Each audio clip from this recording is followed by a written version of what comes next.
We've been talking about U.S. banking involvement in the Mexican drug wars, and as our story in Bloomberg Markets magazine tells it, and Sue Keenan was mentioning, there was a plane, a DC-9, that was packed with drugs and money that was busted by the authorities, and that plane had been bought with laundered funds that they were transferred through Wachovia and Bank of America. We are rejoined now by Martin Woods, formerly at Wachovia. He served as director of Wachovia's anti-money laundering unit in London, and he left the bank after he was displeased with how executives responded to his talking about what was going on.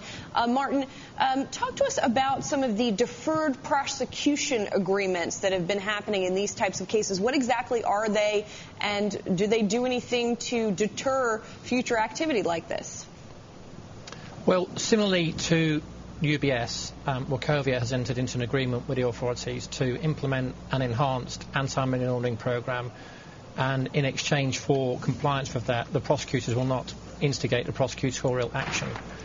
The problem being that the actual bankers, and we must remember it's people, bankers, that launder money, not machines, not actually the paper itself. It's the actions of individuals that launder the money. Nobody's held accountable. And I said recently at a conference in Miami, in effect, the bankers are having a free play at the roulette table using somebody else's money. And in the event that they win, they share in the profits. But when they lose, they walk away from the action with no consequence to their own actions. Speaking about consequences, Martin, I'm curious if you're at all concerned for your own safety as a consequence of speaking out about this. I'm not now. I was at the time through lack of knowledge and understanding of some of the bigger issues. I'm a long, long way away from Mexico. I don't anticipate holidaying in Mexico anytime soon. I have no fear for my safety or for that of my family.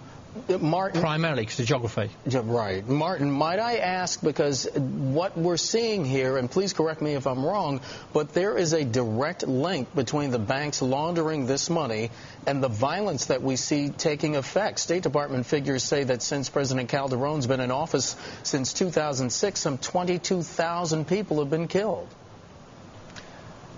Actually, I read the Sunday Times in London on Sunday, and they estimate that incrementally the deaths have gone up by 80% year on year since 2007 through to 2009, which is a very bad trend. It is a big picture. You have to see and go back to the origins of all our legislation about money laundering. The objective was to take the proceeds out of the crime, to take away the incentive to commit the crime. The fact that the money's being laundered, it's going back across the border, and Hillary Clinton recognised this when she spoke in March last year, and it's clearly stated that some of that money is being used to buy the guns that are killing police officers. It causes some of us to ask the question, just how close are the launderer's fingers to the trigger of the killer's gun? Martin, how does this turn out? Are more whistleblowers going to have to speak up? Because, as we want to mention, this was not just something that was endemic to Wachovia. As Julie mentioned, other banks involved as well. Are people going to have the courage to speak up and point this out? Well, I'd like to thank John Dugan, the comptroller, for a very gratifying letter that he gave to me. But as my own regulator, the Financial Services Authority in London, I'm almost at war with the people, and I actually genuinely believe they actually have no interest in human intelligence. They push it away, and their actual welfare and support program for whistleblowers is in fact a referral to a charity.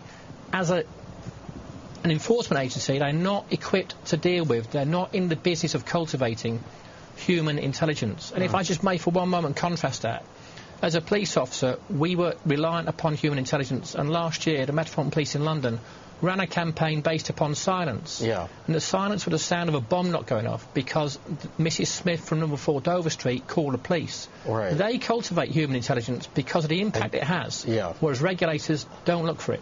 And Martin, I'm sorry, we're going to have to leave it there. Martin Woods, former anti-money laundering officer for Wachovia, thank you so much. And that